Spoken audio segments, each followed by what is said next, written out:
رسول الله صلی الله علیه وسلم د وصال روجه نیوله خو موږ یې منع کړي وو. وصال روجه دې ته وایي چې نن ته پېشمنۍ وکړي او ستا روجه نن هم سټارټ شي او په ماښام باندې ماته نه کړي او بېګا شپه هم تېره شي او بیا سبا بله روجه ونیسي او سبا ماښام روجه ماته کړي.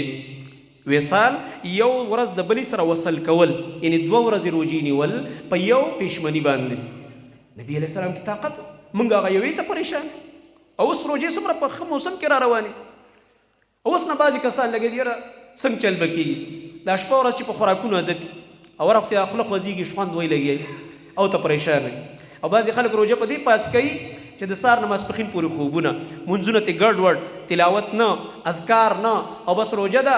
او بیا خاص کر خفه نه شي دا زموږ نسواریان رونه ټوله ورځې په دې تندي باندې به 12 بجې وي، که چا ورته یو خبرې له دویمه وکړه بس ګریوان ته وردانګي، سپېمو ته وردانګي، جګړې به راخستي، لانجې به راخستي. حالانکې روژه کې ضبط پکار دی. په دې صوم کې خپله معنا هم د څه ده؟ الصوم لغت کې ویلی کېږي التمسک، تمسک کول، او دغه رنګه حبس او بندش معنا پکې د ځان کنټرولول. دې خو دا معنا پرته ده چې ځان کنټرول کا، ځان چې کوم دی بند کا، خپل خواهشات کنټرول کا، خپل قهر او غضب کنټرول کا. او مونږه په هغې کې نورم بد اخلاقه شو.